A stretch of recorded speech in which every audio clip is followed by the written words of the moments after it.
Depuis plus d'un an maintenant, la pandémie de COVID fait rage. Et au fil des mois, de nombreux cas d'animaux qui attrapent le virus ont été signalés. Parmi eux, les visons, qu'on élève pour leur fourrure. Les cas de coronavirus dans ces élevages sont loin d'être isolés, ce qui soulève beaucoup de questions. Une mise en garde ici, certaines images peuvent choquer.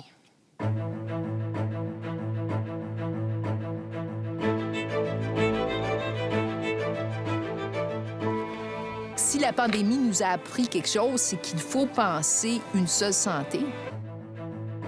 Il faut monitorer les agents infectieux chez toutes les espèces animales. Le risque d'épidémie augmente. On ne doit pas céder à la panique, mais prendre cela au sérieux. Ce sont les images d'une hécatombe. En novembre dernier, le Danemark, premier éleveur de visons au monde, prenait des mesures draconiennes. All remaining mink will now be culled, including non-infected and otherwise healthy mink. 17 millions de visons sont abattus et enterrés à la hâte. Dans les fermes, ce sont d'abord des travailleurs qui infectent les animaux. Mais en se transmettant chez les visons danois, le virus mute et repasse ensuite chez les humains. La détection de cette mutation du coronavirus au sein de la communauté incite les autorités danoises à déclencher l'abattage massif des visons. On craint alors que les vaccins ne soient pas efficaces contre ces nouvelles mutations. Le cheptel entier est sacrifié. Si certains animaux comme les chats et les chiens sont susceptibles d'attraper la COVID, les visons sont particulièrement vulnérables à ce type de virus respiratoire. Ils développent des symptômes très similaires à ceux des humains et leur taux de mortalité est aussi semblable au nôtre. Dans les fermes d'élevage où des milliers d'animaux sont côte à côte dans des cages, la densité de population contribue à créer les conditions idéales pour la propagation du virus. C'est comme chez les humains. Si vous rassemblez un grand nombre de personnes, une maladie peut se propager à vitesse grand V. La Néerlandaise Marion Koopmans est une sommité mondiale de la virologie. Dès le mois d'avril, elle assiste à la propagation de la COVID-19 dans des élevages aux Pays-Bas. C'est le premier pays d'Europe où des visons sont infectés. On a vu d'abord une ferme, puis 2, puis 3, qui tentaient de maîtriser l'infection. Et ça s'est avéré très difficile, pour des raisons qui nous échappent encore aujourd'hui.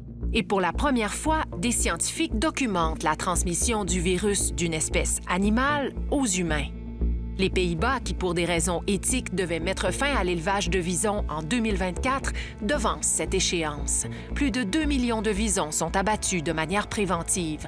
Les éleveurs sont compensés. Imaginez si ça avait été des bovins ou des porcs. L'histoire serait très différente. C'est tragique qu'autant de visons aient été tués et que des élevages aient dû fermer. Mais si c'était des animaux destinés à la consommation, ce serait encore plus difficile. On estime qu'il y a en Europe plus de 2700 fermes de visons qui produisent de façon intensive 27 millions de pots par année. 400 de ces fermes ont enregistré des éclosions de COVID. Et dans 3 pays, des cas de transmission des visons aux humains ont été observés. Les États-Unis, qui élèvent 3 millions de visons par année, ne sont pas épargnés. Au mois d'août, un élevage en Utah est infecté. En tout, une quinzaine d'éclosions sont rapportées dans les 275 fermes que compte le pays. Début décembre 2020, c'est au tour du Canada, qui élève 1 million de visons, de signaler des cas de COVID dans les fermes. On s'y attendait, parce que la COVID était présente chez l'humain. 2 des 79 fermes d'élevage du Canada sont infectées. Elles sont situées dans la vallée du fleuve Fraser, à Chilliwack, en Colombie-Britannique, et elles abritaient environ 20 000 visons. 230 succombent à la COVID. Aucun des éleveurs concernés n'a voulu nous accorder d'entrevue. Mais le président des éleveurs de visons du Canada, dont la ferme est située en Nouvelle-Écosse, nous explique que la situation en Europe avait mis l'industrie sur un pied d'alerte. La plupart des fermes ont vraiment renforcé les mesures de biosécurité. Et il n'y a que le personnel absolument nécessaire qui est admis, parce que la plus grande menace vient des humains. Si on limite leur entrée, on limite la possible propagation du virus. Si dans la première ferme canadienne, ce sont des travailleurs atteints de la COVID qui ont infecté les animaux, personne n'arrive à expliquer comment les visons de la deuxième ferme, située à moins de 8 km, ont pu attraper la COVID. Et aux Pays-Bas, Dr. Koopmans, vous avez vu aussi le virus passer d'une ferme à l'autre. On voyait le même virus dans des fermes très éloignées les unes des autres et des virus différents dans des fermes voisines. Encore aujourd'hui, la propagation demeure une énigme. L'équipe de Marion Koopmans n'écarte pas la piste des insectes ou des oiseaux.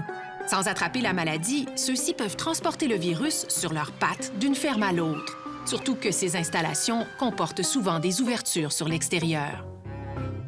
Malgré cela, Matthew Moses est d'avis que l'abattage massif ne serait pas indiqué au Canada, tout simplement parce que la densité des élevages est beaucoup moins grande ici.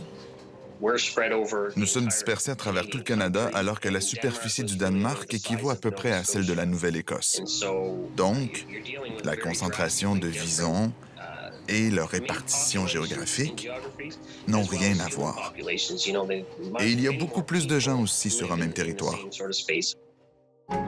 Face à un ennemi commun, les approches varient donc grandement. Alors que le Danemark et les Pays-Bas ont éliminé leur cheptel, d'autres pays espèrent vacciner leurs visons. La Suède, par exemple, a annulé sa saison de reproduction et conserve un minimum de mâles et de femelles pour éventuellement relancer l'industrie. Pendant ce temps, en Colombie-Britannique, tout comme au Wisconsin, le plus important État producteur de fourrure de vison aux États-Unis, les éleveurs ont été jugés travailleurs de première ligne et ont obtenu un accès prioritaire au vaccin. Au Canada, tout comme aux États-Unis, on a aussi fait le choix de ne pas enterrer les animaux morts de la COVID, mais de les congeler pour vendre leur peau ultérieurement. Depuis le début de la pandémie, tous les efforts ont été concentrés pour protéger les humains. Mais beaucoup de chercheurs le rappellent, on est un animal parmi d'autres et les virus, qui ne cherchent après tout qu'à survivre, ne font pas de discrimination. S'il y a un agent infectieux qui rentre en contact avec un autre hôte dans lequel il se reproduit plus facilement, il va sauter d'espèce. Hélène Carabin est vétérinaire et épidémiologiste. On parlait d'exceptionnalisme humain avant. Pour les agents infectieux, il n'y en a pas. Et si les vaccins sont des outils très efficaces, ils ont tout de même leurs limites. En fait, si on vaccine les humains, on élimine de l'humain. On n'éradique pas. Comme la grippe aviaire qui survit chez les populations d'oiseaux sauvages et refait périodiquement surface, la COVID pourrait elle aussi s'établir à demeure chez d'autres espèces. Qu'est-ce que ça va faire dans un réservoir animal? Personne ne le sait. Donc, il faut vraiment établir des systèmes de monitorage, de surveillance pour s'assurer que le virus ne revienne pas sous une version modifiée, si on veut, contre lesquelles les vaccins ne fonctionneront plus. Et pour voir venir les coûts, il faudrait faire preuve de plus de transparence et mieux partager les données. À ce jour, impossible pour une chercheuse comme Marion Koopmans de savoir, par exemple, où sont situées les fermes de visons en Europe, une information pourtant primordiale. Pour bien se préparer, il faut comprendre ce qui se passe du côté des animaux et éviter d'utiliser un ton accusateur. Vous savez, les fermiers essaient seulement de faire leur travail et ne veulent pas, eux non plus, d'éclosion de COVID. Il faut parler avec les éleveurs. Puis ça fait partie du concept d'une seule santé aussi. C'est pas aux chercheurs ou aux patrons de dire « vous allez faire ça, ça, ça, ça, ça ». Les personnes qui connaissent mieux leur élevage, qui connaissent mieux leurs animaux, ce sont les éleveurs eux-mêmes. C'est de plus en plus clair, la santé humaine, la santé des animaux et celle de l'environnement sont indissociables. En un an à peine, un virus microscopique venu probablement des confins de l'Asie a complètement bouleversé nos vies. La COVID-19, qui ne sera certainement pas la dernière pandémie, nous force donc à repenser notre rapport à ce grand écosystème dont nous faisons partie. La population mondiale augmente sans cesse. Et pour se nourrir, les gens se tournent de plus en plus vers les protéines animales. Comme les élevages ont besoin d'espace, on coupe des forêts et la faune sauvage, elle, perd du terrain. Cette cohabitation forcée provoque ou accentue le risque de nouvelles maladies épidémiques. On pousse des espèces animales qui, traditionnellement, n'étaient peut-être pas en contact, à venir en contact. Puis s'il s'avère que l'agent infectieux, bien, il trouve dans cette autre espèce le moyen de se reproduire plus efficacement, il va faire le saut. La majorité du temps, ça marche pas.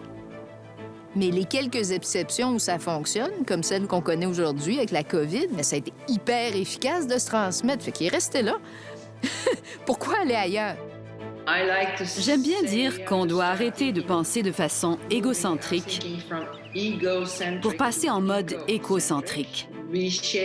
Parce qu'après tout, on partage cette planète avec les animaux.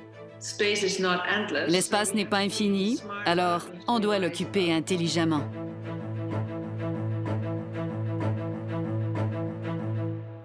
Depuis les éclosions dans les fermes en Europe et en Amérique du Nord, de nombreuses voix s'élèvent, tant au sein des organismes de défense des animaux que de la communauté scientifique, pour mettre fin à l'élevage des visons. On évoque des raisons à la fois d'éthique et de santé publique.